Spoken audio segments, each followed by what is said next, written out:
खरं तर मी पहिल्यांदा माझ्या तेरगटातील सर्व नागरिकांचे आभार मानते आणि ज्यांनी मला माझ्या पक्षाचा एबी फॉर्म दिला, माझ्या पक्षाचे नेते, राष्ट्रवादी काँग्रेस पार्टी शरदचंद्र पवार पक्षाचे नेते आदरणीय पवार साहेब, कार्याध्यक्ष आदरणीय सुप्रियाताई, आदरणीय जयंत पाटील साहेब आणि आदरणीय शशिकांत शिंदे साहेब, रोहितदादा पवार, माझ्या पक्षाचे जिल्हाध्यक्ष प्रतापभैया पाटील, या सर्वांचे पहिल्यांदा मी आभार मानते की त्यांनी मला माझ्या गावातून पक्षाच्या वतीने अधिकृत उमेदवारी जाहीर केली आणि आज मी फॉर्म भरला. निवडणुकीचा मुद्दा माझा म्हणजे तुम्हाला माहिती आहे, तेर हे ऐतिहासिक गाव आहे.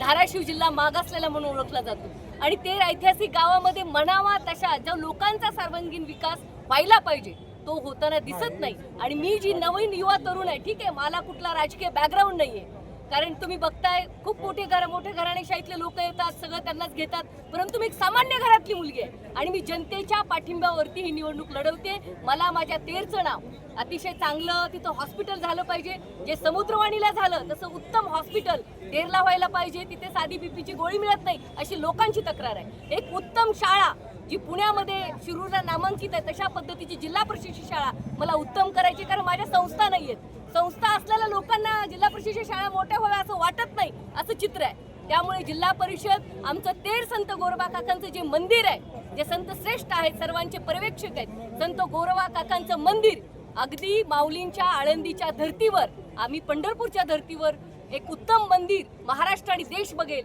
हे माझे अजेंडे आहेत. माझा अजेंडा माझ्या मतदारसंघातील सर्व लोकांचा विकास, शेती, कृषी, शिक्षण, दवाखाना, आरोग्य आणि लोकांच्या शेतीविषयीचे प्रश्न यावर आहे.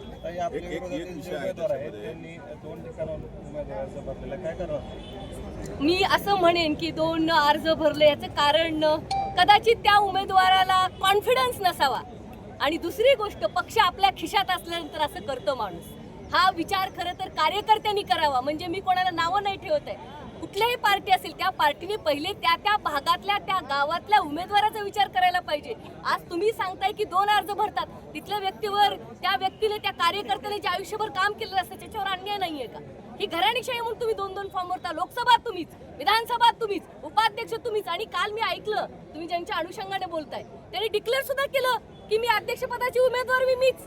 पण माझा असा काही दावा नाही. हे अतिशय लोकशाहीने निवडणूक होत असते. माझा लोकांवरती विश्वास आहे, माझ्या कामाच्या जोरावर. मी सामान्य घरची मुलगी आहे, माझ्याकडे धनशक्ती नसेल पण जनशक्ती, लोकांच्या विश्वासाच्या जोरावर मी इलेक्शन लढवते आणि मला खात्री आहे एक सृजनशील महाराष्ट्राचा वोटर, छत्रपती शाहू फुले आंबेडकर अहिल्याच्या विचाराचा वोटर चांगला निर्णय येणाऱ्या 5 तारखेला घेईल असा मला विश्वास आहे. मराठा आरक्षणाच्या वेळेस आपण बरीच टीका केली की ओबीसी आहे, त्याच्याबद्दलही तुम्हाला ट्रोल केलं जातं. त्यावेळेसची भूमिका काय आहे आणि आता उमेदवारी मिळवण्याची भूमिका काय बदलली आहे का?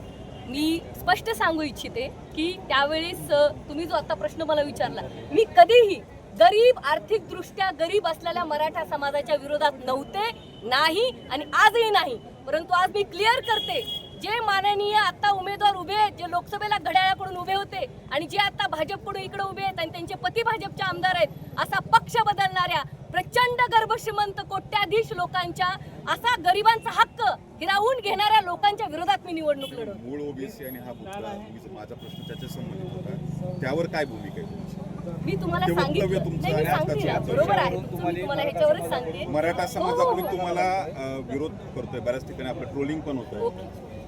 माझं असं मत आहे, राजकारणामध्ये समाजकारणामध्ये काम करत असताना सगळ्यांना चितपट असतं, पण 1-2 गोष्टी होत असतात, ह्या गोष्टी चलत असतात. माझा स्वीकार आहे, संतांनाही झालेला आहे, महापुरुषांना झालेला आहे, नेत्यांना झालेलं आहे. मला